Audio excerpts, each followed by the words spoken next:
Bom, é com muita satisfação que a gente vem aqui para apresentar o nosso painel WorldSkills 2024, a experiência da Feijão Senai. Esse painel foi escrito por mim, Cristiane Ramos Magalhães, pelo Felipe Dias Pereira e pelo Guilherme de Souza Simões. O conteúdo desse painel está dividido em 3 grandes tópicos. Um é a introdução, em que a gente vai apresentar o porquê e o que seja essa WorldSkills e por que ela é interessante fazer parte do MBIM. O segundo é a própria WorldSkills, a WorldSkills 2024, com conceitos e aplicações, apresentando o que é a WorldSkills. E, por fim, a gente traz as lições aprendidas, porque é importante a gente entender como essa competição acontece, o que é a WorldSkills e o que a gente pode se beneficiar e trazer de proveito para o ensino de BIM a partir das ações feitas pela própria WorldSkills. Então, hoje a gente está vendo aí muitas questões relacionadas às novas formas de construir e aos desafios da digitalização. Esse desafio é um desafio que exige um conjunto de habilidades que precisam responder a requisitos que envolvam aspectos técnicos de modelagem de comunicação. Nesse sentido, a WorldSkills, que é uma competição mundial, ela envolve inúmeras ocupações. E desde 2020, foi lançada a ocupação 58, denominada Construção Digital BIM. E esse ano, no início do ano, a Feijão Senai, ela se candidatou para fazer sua primeira participação nessa referida ocupação.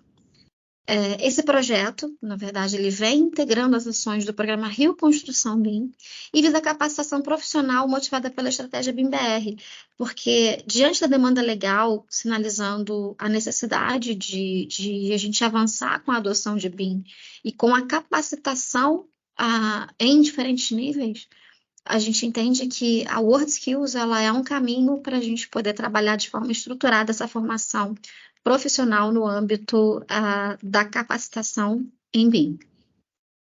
Bom, para poder entender um pouco melhor sobre a WorldSkill que a Cristiane acabou de comentar, tá? A gente pode dividir, né? Na verdade, a WorldSkill 2024, que já é a etapa que a gente chama de mundial, então a gente acaba tendo outras etapas além dela. Atualmente a gente está trabalhando com a etapa nacional, por exemplo. Porém, para a gente poder selecionar esse competidor, né? Primeiro a gente tem que ver a nossa base Senai, por assim dizer, e encontrar um aluno que se encaixe nas adequações corretas. Então, por exemplo, o competidor em si, ele tem que estar entre a idade de 17 a 24 anos, tem que ter feito um curso no Senai ou já ter finalizado num prazo de no máximo 6 meses, né? E isso tudo vai de acordo também com a ocupação em que ele vai executar. Então, com isso, né, a capacitação da ocupação, bem como o planejamento dos treinamentos, é realizada pelo especialista técnico, no caso especialista a Cristiane, e o avaliador técnico, que seria eu.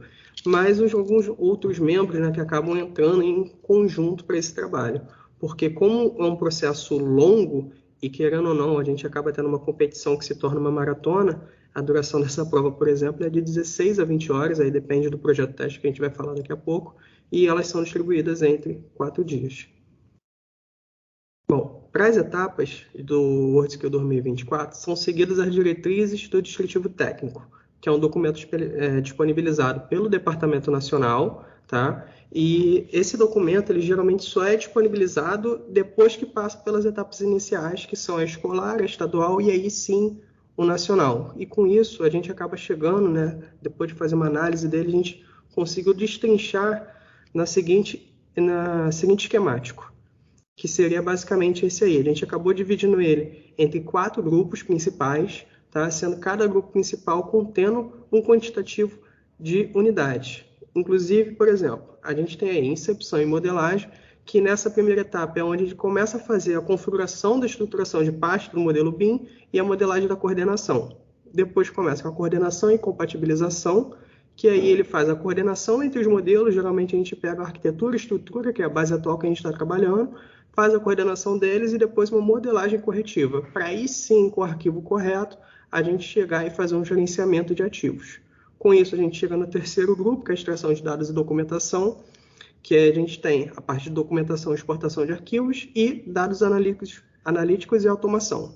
fecha com cronogramas e quantitativos e execução, que aí a gente tem cronogramas e quantidades e a execução local, que é o módulo build.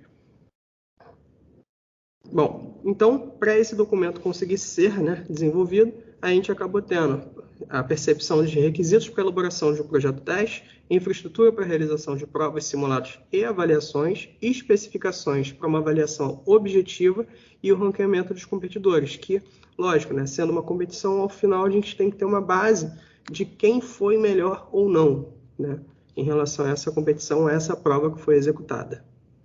E vale complementar que a elaboração desse projeto teste é a parte desse projeto teste que envolve uma série de processos de projeto em que o aluno consegue fazer as aplicações efetivas dentro da WorldSkills. Então, ele passa pelos módulos em que o Felipe apresentou para a gente, e é o projeto teste que vem como fio condutor dessas provas, dos simulados, das próprias avaliações.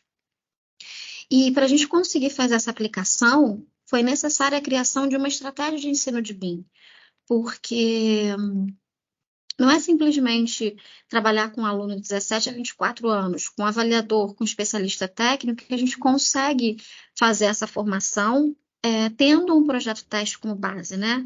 A gente precisou dessa estratégia de ensino de BIM, e que entregou essa estratégia não só a própria competição, como também a criação de um portfólio integrado, que aqui no Senai nós vamos ofertar para capacitação profissional em diferentes níveis, tendo em vista que esse trabalho de Olimpíada, ele desdobra sim uma competição, a gente consegue ranquear esses alunos, vai conseguir avançar por essas etapas, mas fica como legado, a partir de todo esse fio condutor do projeto teste, um portfólio ofertado para essa capacitação com base em projetos, uma capacitação projetizada. Então, como lição aprendidas, a gente consegue observar que essa etapa escolar e a estadual, ela faz com que o aluno realmente ele passe pelos estágios de preparação até a etapa nacional, em que se escolhe, não se escolhe, se define um competidor que vai representar o Brasil na WorldSkills, e durante essas etapas, de ponta a ponta, a gente desenvolve as habilidades a partir dos aplicativos Revit, Navisworks e Autodesk Construction Cloud. E tudo isso tendo como base um BEP, um BIM Execution Plan. Para a avaliação da ocupação, isso é um ponto muito importante, foram considerados critérios de medição de pontuação, porque nessa edição estão participando representantes dos estados do Ceará, Distrito Federal, Minas Gerais, Paraná, Rio de Janeiro, Rio Grande do Sul e São Paulo. As provas vão acontecer agora em 2 de outubro, na semana de 2 de outubro de 2023, e um aluno um representante, um competidor, que é um aluno entre 17 e 24 anos, vai ser o nosso representante do Brasil em Lyon, na França. E é por isso que esse ranqueamento objetivo, partindo do projeto teste, ele é fundamental para a definição do competidor e representante nacional da ocupação. Nesse contexto, mais uma vez, a gente achou interessante apresentar aqui no Enebim a WorldSkills, tendo em vista que ela consegue homogeneizar e integrar uma série de temas numa formação que é uma formação em habilidades que compõe aí a cadeia produtiva, não só a cadeia produtiva, mas compõe a quantidade de profissionais que podem integrar aí respostas de entrega de BIM, de modelagem e de skills tão necessárias aí diante da demanda legal e dos desafios de adoção que nós temos. Obrigada, Felipe. Obrigada a todos. E um bom Enebim para nós.